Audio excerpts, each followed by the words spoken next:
Why? Yeah, I just look at it as like, wow, that's incredible. Like, look at what they're capable of doing. That's fair. That's right? fair. No, 100%. That's fair. It's the same as when you're going through your 60K Yeah. per day for 60 days. And I had how many people telling me, like, how the heck's this guy doing it? I'm like, man, I'm out there for 10 of his 60K, and he just keeps chugging along.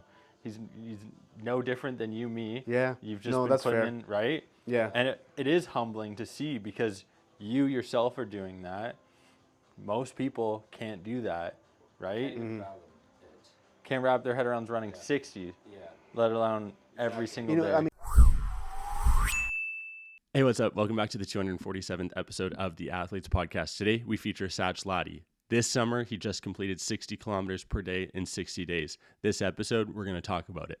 Next summer, he's running across Canada. He's going to be the first person of color to do so, and I can't wait to be along this journey with him. In order to do something like this, I would have probably consumed hundreds, if not thousands of scoops of diesel protein powder. Obviously, this guy is an absolute machine. You'll hear it during the episode. But if you too want to get some gains like myself, use the code AP20 at checkout, save 20% on the best protein powder on the market.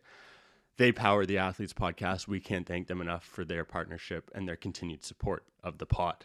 Now, without further ado, we should also talk about the fact I'm rocking this amazing CSM hoodie where it says that I am pro women's sports. And did you guys just see the PWHL announce their takeover tour? If you haven't, you should check it out. Coming to Vancouver, Seattle, Detroit, amongst other areas. So that's happening in January. Don't forget it. Make sure you buy these hoodies at starkhockey.com and save some money there as well. CSM expansion that we're going to be talking about in future episodes. Alexander Ovechkin is only 29 goals away from breaking Wayne Gretzky's record. Can you believe that? And also in sports news, the Toronto Argonauts won the 111th Grey Cup yesterday. And as you folks know, we're going to continue bringing you the best sports news, individuals, highlights here on the Athletes Podcast. One of those being, or maybe not so being, a highlight, the Jake Paul-Mike Tyson fight. I'd love to know what you folks thought about it down below. I personally was not that impressed. I thought Mike was holding back. I thought Jake Paul probably would have gotten pieced up if it was any other boxer in that ring, but, you know, these agreements are in place. Speaking of agreements, we have the athlete agreement. If you haven't heard of it already, in just now participating, watching this, you have to subscribe. I hate to break it to you. I don't make the rules. I just enforce them. And one of the things here is our athlete agreement. So if you're watching, consuming this content, or if you know of an athlete, an individual who would benefit from this, share it. Send it to them. It would mean the world to me, those listening, so that we can continue doing this on a weekly basis, bringing you the best content possible. And before we get into this episode, I have to make sure you folks know we're also working with Can I Wellness. They provide fresh and sleep spray supplements. I take this post-workout with my diesel protein. It's a way for me to calm down before I enter into the sauna and feel amazing. I also use their sleep spray, which you guys have seen on my Instagram page, amongst other places. Within 10 minutes, it helps me get to sleep wherever I am around the world, traveling, creating this content. And I can't thank you folks enough for consuming this content so that we can continue doing it. Without further ado, let's get to the Athletes Podcast, this 247th episode of the show. Here we go.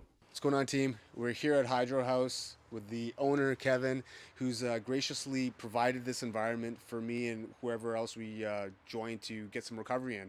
And yeah, like I said, he's been here, brand new spot, and we want to support local because he's in the local Vancouver area. And so just take it away, Kevin. Guide us through this sort of contrast therapy. What is it and why do we do it?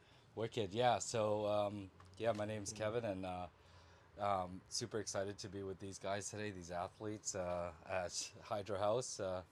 And yeah, it's just the best way that I found to recover, and I'm sure, you know, you guys can attest to that after trying the cold plunge. Sure. So why don't you just tell us, really guide us in. What are we doing? Cool, right yeah. now? What's the system? What are we doing? How Yeah, long are we going so in now? I like to start cold, just like an initial shock, just to get familiar with the cold, and then so like 30 seconds to 1 minute, whatever you guys want to do. There's timers right there. I usually like to take 3 big breaths, and on the third breath, I'll hold that breath in, step in, sink in, and as I sink in, I'll release that exhale. find it helps because when we get in there, it sort of knocks the wind out of you, and that sort of helps me kind of control my Just breathing. to confirm, so we're going to jump in 30 seconds. We'll do a couple breaths before we go in. Yeah. After the 30 seconds, where do we go? Right into the sauna, heat up there for 15 minutes, and yeah, the idea is gets real hot, hot enough that you're looking forward to come back in here. Yeah, 'cause I Nice remember- wood stove sauna, you know, wood burning. Well, that's Yeah. the thing. I've already come here a couple times already, and that is probably one of the better saunas I've been in because it gets freaking hot. It's like it's like 100 degrees Yeah, I love Celsius. That's So awesome. it's good. All right, ready to rock and roll. Let's go. Wicked, guys. Enjoy.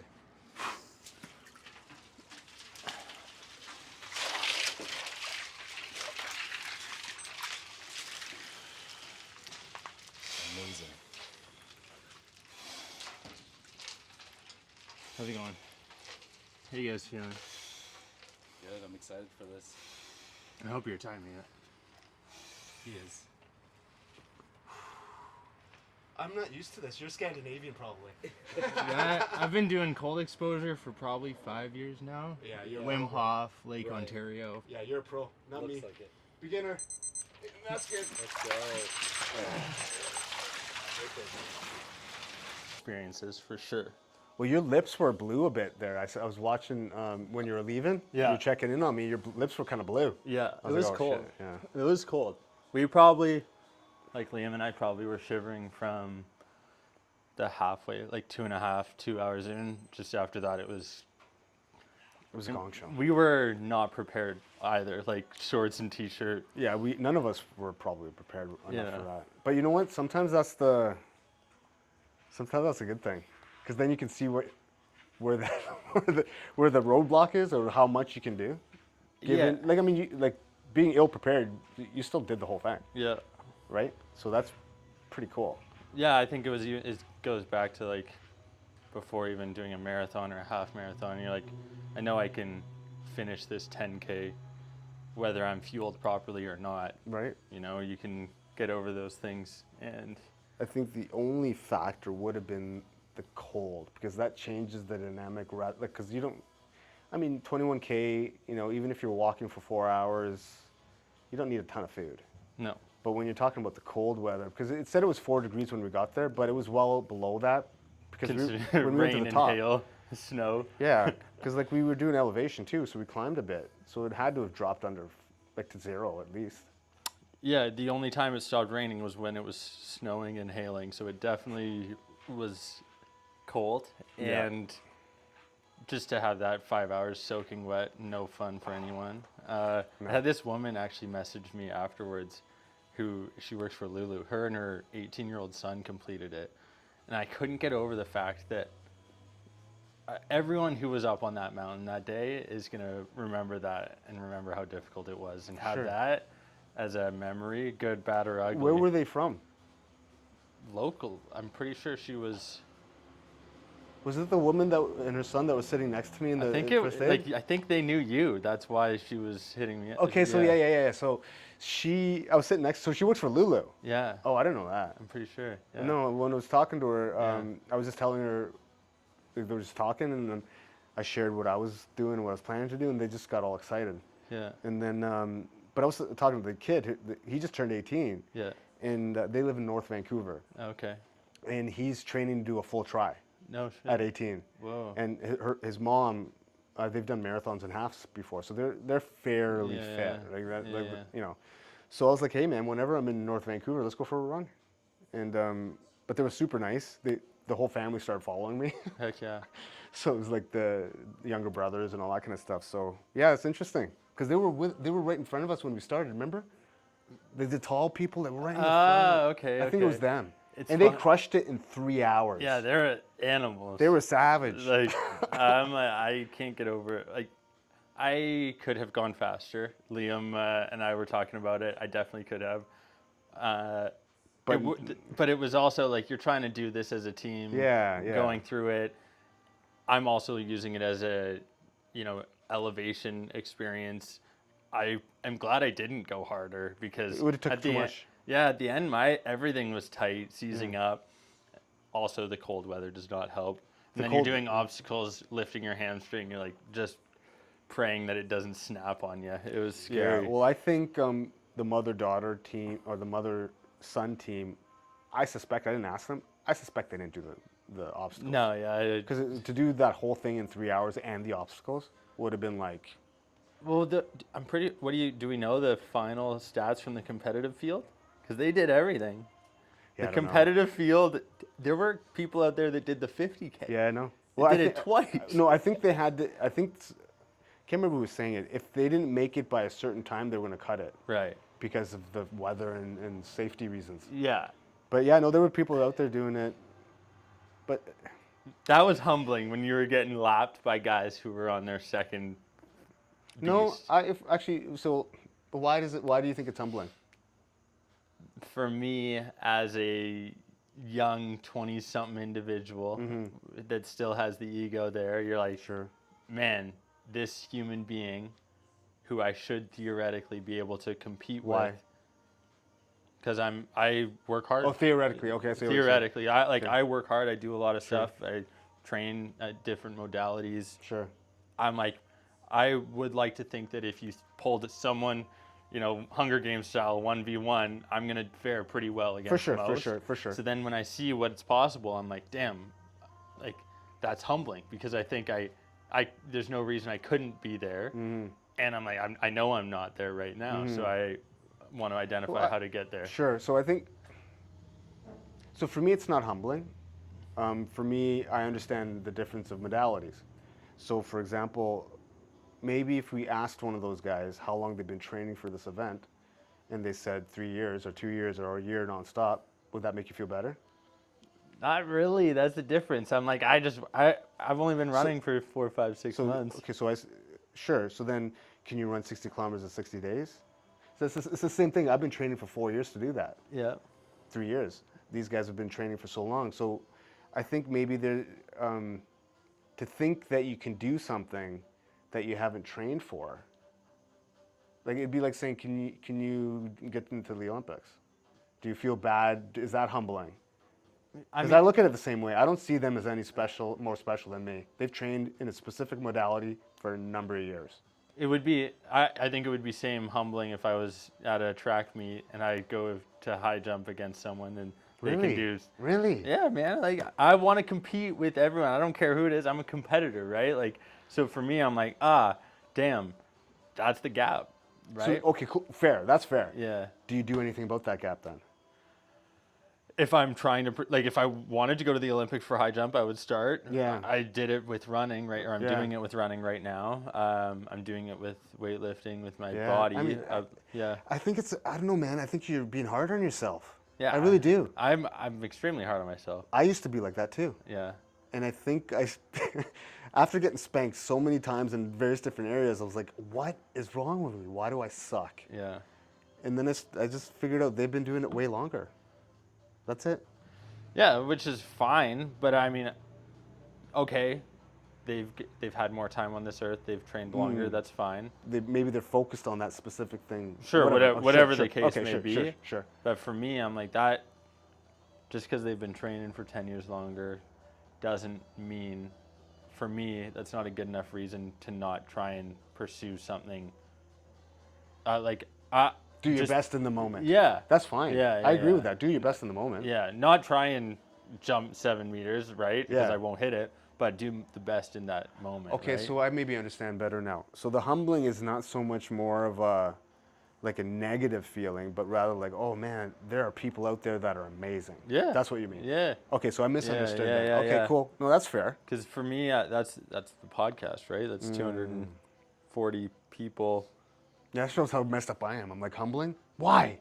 Yeah, I just look at it as like, wow, that's incredible. Like, look at what they're capable of doing. That's fair. That's right? fair. No, 100%. That's fair. It's the same as when you're going through your 60K per day for 60 days. And I had how many people telling me, like, how the heck's this guy doing it? I'm like, man, I'm out there for 10 of his 60K, and he just keeps chugging along. He's no different than you, me. Yeah. You've just No, been that's putting fair. in, right? Yeah. And it is humbling to see because you yourself are doing that. Most people can't do that, right? Can't wrap their head around running 60, let alone every single You know, day. I mean, that's a fair point. Like, because now that I reflect, because I've had a bit of time to reflect, right? It's been a couple weeks. It's been a couple weeks, right? And it's I still can't believe it, to be honest. Like, I still can't believe I've gone from where I was to where I am now in about 3.5 years. And it's like wild, man. It's wild what a person can do and achieve in a short period of time. Like 3-4 years, it's not a long time. In a short period of time with just hard work and conviction. And I think, so when I reflect back, I'm like, wow, I just did that. It's like a trip. Yeah. Like, it's a trip. And now I'm already on to the next sort of phase. So I'm not sure if I'll fully be able to process the 60. What was the funds raised? Let's talk about, like, during that 60 days, you spoke at a couple different events. You were able to impact thousands of people through social media. Most memorable moments, you got sick also, Yeah, like yeah. halfway through. That didn't help things. No. The first 2 weeks for sure were tough. Yeah.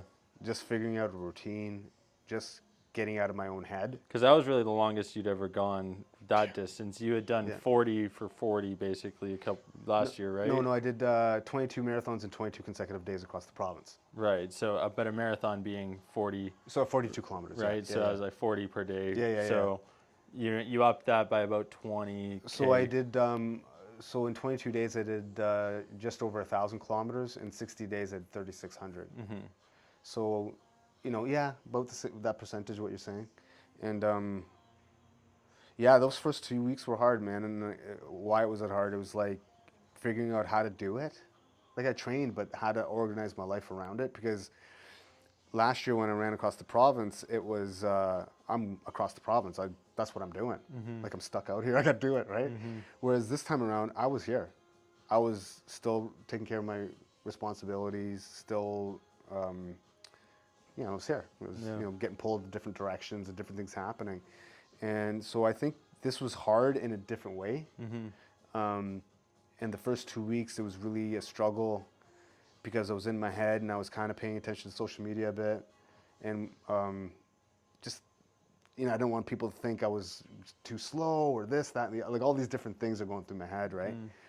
And then there were times where, like on weekends I'm with my daughter, so I'd, have to find times where to run either before or after she's gone, or when she's asleep, or, so I didn't have a treadmill when I first started. So I'm like, this is gonna be hard. Like, how am I gonna manage all of this, right? Yeah. Doing it all on pavement. And then, fortunately for me, I went for a run with a buddy of mine and his wife at, one of the days they wanted to join me for a bit of it. And I was at Campbell Valley Park, and I'm just talking about what's going on and, some of the struggles and whatnot. And like a week later, they swung by my house and dropped off on a treadmill. Whoa. Like, I was like, I made a joke. I was like, this is the first time in my life I was happy to see a treadmill. Like, it was. I was emotional. Like, it was an emotional thing for me, because how I looked at it was like, they're helping me become the person I need to be. Right? They're helping facilitate that. Not the running is just, it's cool and all that, but it's everything else, right? So once I got the treadmill, I put it right next to my bed, and then things became a little bit easier to organize, to manage time, to do all the different things. And then so it was kind of, I don't want to say easy, but smooth sailing for a couple, 3 weeks. Yeah. And then once I got to about 2 weeks out, I think it was about 2.5 weeks, something around that, I ended up getting sick. So then ended up getting a sinus infection, and where everything was in my lungs, so I'm coughing up phlegm while I'm running. Honestly, you can almost still kind of hear the bit of it now. It's just kind of here, and it's still affecting me now because I can't hear out of my right ear. I still got tons of fluid buildup from the sinuses. So I actually went to the doctor yesterday. I was like, I thought it was going to go away. Yeah. But I was like, man, this is like going on like a month and a bit. I'm like, I need to do something. So the doctor's like, he gave me some basic stuff, nothing crazy, some Flonase, and get some stuff to rinse out my nose and my sinuses. He's And probably like hold off on the 60K for 60 days after that too. I didn't. Well, so he's been my doctor from the beginning. So he knew what my plan was. So he's been integrated into the process. And What did he think originally? well, I told him I was going to run across Canada. That was the original plan, which is still kind of happening. And he's like, okay. And he was cool, man. He was like, okay, so let's get some tests done to see where you are right now, and to see if you're able to, you know, and then after each time we'll kind of test you out, see where your blood work is at, where your body's at, if it's going to be. He wanted to check before I started everything. He checked my heart. He wanted to make sure my heart wasn't messed up. Nice. From all, you know, from previous workouts, and so he can at least have a baseline to see where the cardiac, my heart is, if there's any thickness in anywhere or anything like that. Right. So we covered those bases, and he was also very helpful when he was the one who diagnosed me with my major depressive disorder, right? Because he was my doctor doing leaving work, all that stuff. So yeah, he's and I saw him yesterday, and he was happy. He was like, man, good for you. And he's a younger guy. He's not an older guy. He's probably like in his 30s. Nice. And so he's a general practitioner, but he's really, one of his passions is mental health. So he's kind of in that space, so to speak. Yeah. So anyways, to answer your question, he was cool. Nice. But yeah, like the last couple of weeks were a challenge in that way.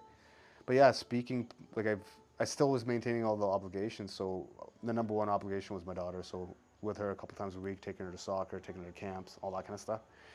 And then public speaking, I was still doing that. I was still doing podcasts. So like, I remember one day I was like, it was maybe a couple weeks before I was done, or 10 days before, I was doing a podcast in, it was in Surrey somewhere. So the Brown Boys podcast, we were running right before, and you had to go after yeah. So we were going for that run. It was the Modern Brown Boys. It still hasn't been released yet. But yeah, I'm on the run. I'm like, hey man, I gotta go on the podcast. So I did everything, finished the 60, and then went to do a podcast. And then, but I think this was a good training grounds for me too, man. Just being able to manage all the different things. I was never good at that before, so it was a good opportunity to like figure out how to manage everything. And then also, I don't want to be around. I didn't want to not be around my daughter for that much time. Yeah. Because I will be next year. Right. So I wanted to pick when that would be. Yeah. And I thought this would be a training block, so whatever, training block. Yeah, and that treadmill saved you, because you were doing half your 30 out of 60 out on that. Hey, and that was amazing sort of for training, because you know, whenever I could do it, I'd do it. I was using it like for recovery in that sort of way, right? Like, so like, let's say for example, I ran 30 outside during the day, or let's say 40 or whatever it was. And then I'd make the second portion or the last bit as a recovery protocol. So now we're cooling down. Yeah. Now we're taking tons more water, and we're just doing a half marathon to cool down, you know. It's that's freaking nuts, isn't it? Like now that I mean, it's fucking crazy, man. Like to even say that. Like I was at the gym today, and I was leaving, and I ran into one of my old physiotherapists from way back in the day. And she's been tracking. And we were just talking about this stuff, and I was just talking about leading up what I want to do for next year, how I want to prepare myself mentally. And I was throwing out these numbers, and she's like, fuck, it's wild. Like, you're just throwing these numbers out like it's like it's normal. Well, and she probably saw you or knows you as a bodybuilder too, right? Yeah, she knew me as a bodybuilder, so she's like, what? Yeah. Because my goal is to run at least 100K a day while I'm running across Canada, right? Isn't the record 105K per day? Current record. Yeah. So I want to set because psychologically I think striving for 110 is right now for my. A lot. It's a lot for me to consume. It's a lot for me to consume right now. Yeah. So I almost need to kind of give myself a number that I feel is tangible. Yeah. If that makes sense. For sure. So I feel like the 100 is still a goal that's tangible that I can still obtain. And so I was telling her, I was like, yeah, before I kick off, I want to run at least 100K a day for this many days. And during training, I want to at least run 100K a day for a week. I want to see if I can just mentally get that out of the way and put it under my belt, so that when I do, it's not like a foreign thing, right? So when I was saying these things, she's like, that's wild. Like, you're mentioning these types of numbers. And I took a step back, and I'm like, that is kind of fucking wild. Yeah, oh yeah. That is wild. Should we do another round? Let's do it. Sweet. We got to jump in the heater thing, and then we'll jump in the thing. Get some more water in my system. Yeah, good call. You got yours right there. No, we're rolling. Good. All right, you ready for what? 2 minutes, 3 minutes? What are you doing? 2, 3. Next one we'll do 3.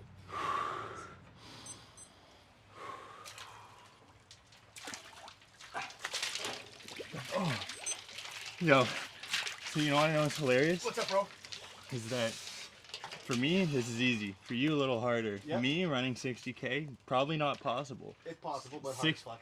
60 days straight of it, I don't know if my body could withstand that. Yeah, not right now. No, over time though. 100%. Even past 4 months running with you a ton, Yeah. improved quite a bit. Well, I think also, man, like you said, like you've been doing the cold plunge for what, 4 or 5 years, right? Yeah. So it's pretty. Like I watched you jump in at the beginning, and it was like whatever. Me, I was like, what the heck? Yeah. So like anything else, man, you got to do it a lot to get better and better at it. So I've been coming here for the last 3 weeks. Yeah. The first time it was like, Yeah. no. Second time was a little bit better. This time around, I'm gonna try to put my arms. Yeah. Put the hands in too. Wish it was slide them around. But this is what Kevin was talking about with the breath work too. It's crazy how much you can withstand when you just connect with your breath too. It becomes therapeutic. And then it makes sitting in the sauna kind of nice because you get to go back and forth. Yeah, I've already gotten better. Like last time, I didn't put my hands in. Dude, Yeah. I've seen an increase, improvement every single time. Yeah. It's So pretty sweet. if I keep coming, who knows? Maybe I'll do a Joe Rogan 10-minute. There we go. Does he do 10 minutes? He's done 10 Yeah. minutes before. I don't know if he does it regularly, but Yeah, I did a couple minutes in Lake Ontario with our Wim Hof stuff, and that was pretty hectic. But I felt really good. Didn't really have any issues. That Spartan race felt like a bro, freaking. that was rough. Oh man, I was a hot mess. Like you could tell, I wasn't good at the end of that. Liam and I, 5 straight hours, just. And your buddies before and after us. It was crazy. That was cool. That was a first Spartan race. Heck of a first experience. I wouldn't call it a race, man. It's more of a 21-kilometer hike. Yeah, and it ended up being like 24 Yeah. after because they didn't really. Oh yeah, no, they didn't. But it was a challenge for me, 100%. There we go. Oh, That's the best part. Yeah. Hydro Haus. Yeah, I love this spot. It's cool, man. Like the vibe's nice here. It's quiet. It feels like you're almost like out in the not wilderness, but Yeah. out, outdoors, and It's great. the vibe is cool, man. Yeah. So I think you should tell people what you did on a daily basis to be able to run 60K, because even just from a hydration standpoint, Yeah. People hydrate excessively for 3-4 days before a marathon and they're eating a ton, whereas you had to do that for 2 months straight. So I think obviously, throughout the year I'm testing my body, training and trying different things, see how they work. For this sort of 2-month period, I would I wouldn't really eat. The first few days or week, I was actually still testing things out. Mm-hmm. So I was eating different things and muffins, this, that, and the other, just kind of all throughout the run. And I noticed that was affecting my gut a good time. If it was a one-off, then it wouldn't have been that much of an issue. But every single day, it was like during the runs, eating all that food. It's just like, so I kind of went back to what I did for the 22 marathon, which was liquid fuel for all the running. And essentially, what I was doing was having about 700 milliliters of water every hour with 200 calories of carbs, so about 50 grams of carbs, 4 grams of protein, and about 400 milligrams of sodium, and then all the electrolytes in that one drink every hour. And then after, so I would be running for about 7.5 hours of moving time, in and around there. So, after that, I'd probably be, we're looking at about 250 calories an hour-ish, right? Yeah. So you're looking at about 1,600 calories after the run, like during the run. And then I would just start eating. Crushing food. Yeah, and it was a challenge, right? It was Yeah. like, how much can you get in after 7.5 hours? Yeah, what did your weight start and end I started at 185, I ended at 168. Yeah. Yeah, so today I was 177. So it comes back quick, eh? 176. Probably more like I'm taking on a lot of water right now. Because like when you're running every day, the water is just coming out. For sure. So like I was trying to, before I started running, or when I started running, I'd weigh myself, and I was trying to maintain that much weight by the end of the run. So just taking in that fluid amount. And usually, if I was able to do that, I was fine the next day. Because my pace wasn't super fast, right? Yeah. My pace was the pace that I needed to run so I could do it every single day.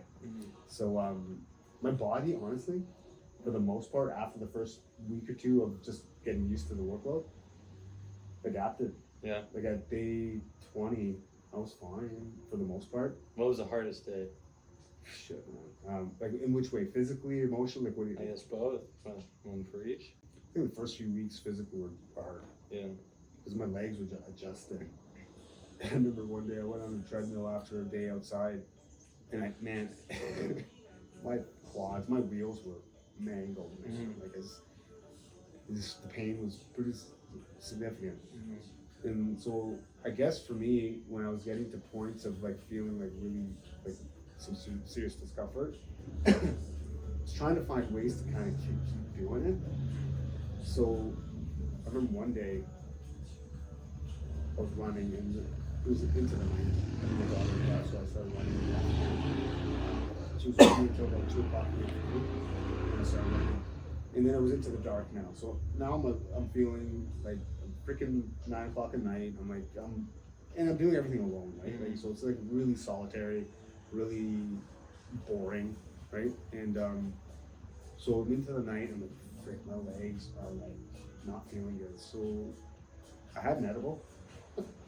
I had a 25 milligram edible. And if you listen to some of my older podcasts that I've been on, that was part of my journey when I first started running, because I was dealing with so much anxiety and depression that I would, just to get up to go run, I kind of needed a crutch. And the crutch at that time was a 25 milligram edible. And what I would do is turn the white noise down. It wouldn't even get me high. I would just be able to just go. Yeah. So I kind of went back to that for that particular moment in time. And when I was doing that, I still felt the pain, but then I started trying to figure out ways to absorb the pain. And it sounds weird, but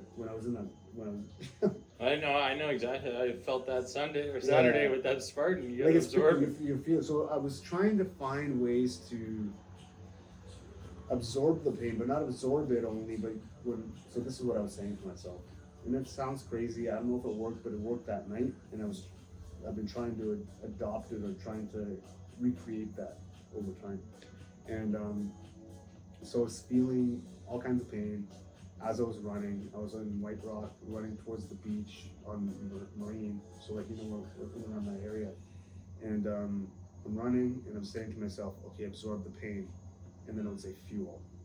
So I was trying to make the connection of absorbing it, using it as fuel, and I just repeated every time I felt pain. So every step, I was like, absorb it, fuel, and just kind of kept almost like cognitive behavioral therapy. Yeah. I was trying to make the connection of the pain to keep me moving. How many steps was 60K? Do you remember what the step count was? I didn't. I know. Probably 70,000. Was it about that? Yeah. And that was just for the run, but I was also doing other shit throughout the day, so probably even around 80,000 in a day, 75,000. And you shared with me your 11 or 7, 8, 9, 10 page keynote that people will hear eventually at some point. Yeah. If you were to condense that into 30, 60, 90 seconds as we wrap up our night here at Hydro Haus, how would you encapsulate what you've been doing the past 4 years, what you're still striving for next year? How would you embody that, wrap it all into a 60-second pitch? So I think for me, it's not so much talking about what I've done and how I've accomplished it and rah-rah me. It's more, okay, what's the wisdom that I've gotten out of this, and how can I share that with other people? So for me, it's, if we're distilling it all down, it's brain endurance training. So being able to, and Huberman's talked about it in various different things, and it's a specific part of the brain that you can develop and grow over a period of time. But not only just for physical activity. So I want to be able to share it with other people. You don't have to do what I'm doing, but you can adopt that brain endurance training for everyday life. So basically do anything that you don't want to do it. So if you don't want to read 5 pages tonight, read those 5 pages. If you don't want to have that difficult conversation, have that difficult conversation. Through those things and constantly, repeatedly doing that, you're developing that part of the brain. And when you develop that part of the brain, it allows you to do those things with ease or a little bit easier in the future. So that's my 2 cents. Love it. I know. I just listened to I didn't listen to the podcast, but the Joe Rogan, Huron was just on it. It's not the prefrontal cortex. No, I can pull it out right now if you want. Mid-singular cortex. And interior mid-singular anterior cortex. cingulate. Oh shit, it's gonna bother me. I'm just gonna get the actual term. I was just listening to Because it. it's funny because I've written it down in my speech. Anterior Anterior mid-singular cortex. something That's like the that. Anterior mid-singular cortex. Let me get it. Yeah, Let's confirm because we don't have Have you- all powerful Jamie with us. So Have you looked at psilocybin at all? I know that's like a weird way to suggest like from someone who's like, but I feel like there's a ton of research on that from a recovery. Yeah, 100%. Yeah. I actually am considering doing a mushroom ceremony coming up on the 21st. Hell yeah. Yeah, I was just looking at. That's so cool you asked, but I was looking at it today. It's pretty intense. It's like a lot of deep what do you call it, introspective work. It's like with a shaman. Yeah.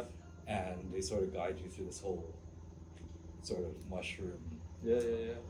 just want to mention this real quick, and I'll just read this paragraph that I've written for a keynote that I'll be doing soon. It's real quick. The research on brain endurance training is absolutely fascinating. Studies show it can improve performance up to 126%, far beyond the gains from physical training alone. So what it does is it strengthens the anterior cingulate cortex. So that's the part of the brain which is involved in perceiving effort and then also maintaining cognitive control. So if you're able to engage in things that you normally wouldn't want to do, or and it doesn't have to be running 100K or 60K or any of those things, anything that's hard for you. So speaking in public, all these types of things. Cold plunging, having that difficult conversation with a girlfriend or whatever. Those things, if you engage them, not just engage them, but engage them with enthusiasm, it develops that part of the brain. So I remember one of the comments on that was like, so if I hate my job, I should go to my job. And it was like, well, yes, but maybe doing that every single day is probably not the best thing for your mental health. But it was funny. You get everything on social media comments, right? You know what it comes down to? It's like, how are you framing the thing that you're going into? Right? Yeah. It's just reframing things in perspective. And It's interesting because as a serial optimist, when I come into situations and I think of that, I'm like, wouldn't you want to be coming in with a positive mindset, not something hard? And it's interesting because you could probably apply it both. Come in with a positive, knowing that it's going to be difficult, kind of like Saturday with Spartan. Where it was that's exactly it, right? Right? So, we could have gone into it thinking, this is going to suck. Yeah. Holy shit, we got to run for 4 hours and 21 kilometers. And it wasn't a run, it was a hike for 21K because it was about 1,700 meters of vertical gain. Yeah. So, and the weather was terrible. Like, it could have been really negative. Or you flip it on its head and say, frick yeah, man, we get to hang out together. Yeah. We get to see or support each other do this thing.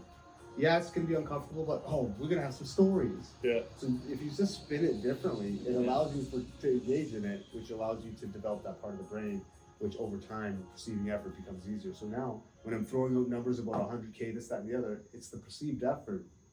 I've already kind of developed my brain enough to where I'm like, cool, let's see what happens. Yeah. Not freak out about it, Yeah. Thanks for having us here, man. Awesome. Thank you guys. It's amazing. Awesome spot, man. And Hey, thank you folks for tuning in. This is the 247th episode of the show featuring Sach Latti, my buddy. If you want to check out his website, donate to support his work, sachinmotion.ca. Thank you so much for tuning in. Hope you have a great rest of your week. And we'll see you next week for another new episode. Bye.